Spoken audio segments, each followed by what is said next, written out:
While he was cutting that last piece, I took his 500i and I put my 28-inch bar on it with my chain that I've been running on my 660 with the rakers or height gauges set at about 30 thousandths depth.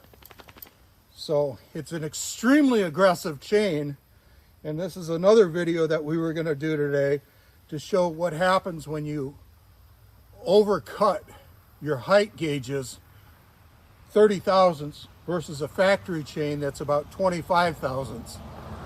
So we're going to go change the blade now, or the chain now, to a factory original chain that's fresh out of the box today and show the difference. A couple months ago, Brent put out a video where he started using the Stihl 2-in-1.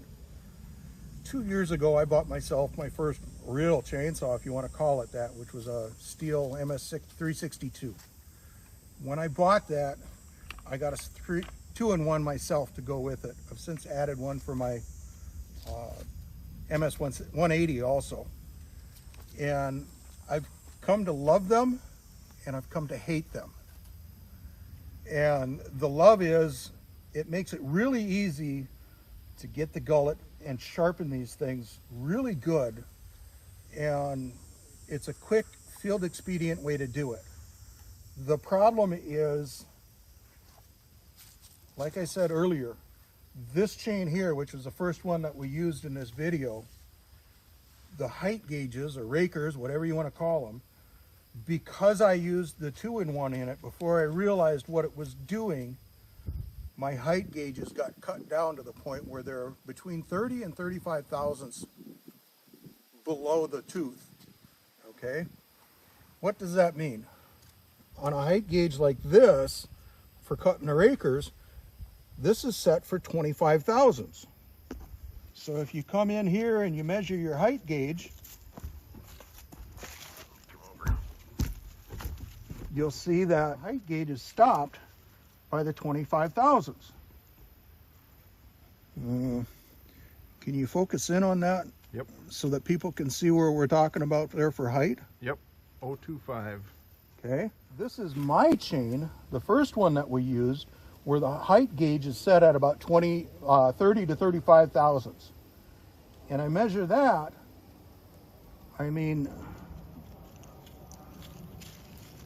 I guess it's closer to the 25 thousandths, but a lot of times, I mean, it's just too aggressive compared to a factory new. I'm going to ruin this brand new chain here. If you go in there, even a factory brand new chain, I'm not really getting any height off of that height gauge because it's probably closer to 20 thousandths. Whereas this one, I mean, I override it. It doesn't even catch it, which means I'm going past that thickness of the height gauge even to get it correct. It makes it over aggressive. It takes a deeper cut. The 500i seemed to do all right with that 30 thousandths depth, but the 25 was, I think, a lot better cutting. I've learned, all I simply do is I pull the flat file out for the height gauge. I'll go in there like that and I'll sharpen, and I won't touch the raker, the height gauge, whatever, and all I'll focus on is strictly cutting the tooth and making sure I'll come back and I'll check, and when it needs the height gauges cut, then I'll put the flat file back in. That's the trick that I've learned with them. It's not that it's a bad tool. It's just that it takes some, that's a trick that I learned to make it work better.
How long did that take? 2 minutes and 40 seconds since you started it, but I had to drop the log on. 5 cuts. Yeah, It's pretty quick. that is quick. And that's a factory brand new chain. Yep, yellow chain, yellow steel chain, 28-inch bar, Stihl 500i.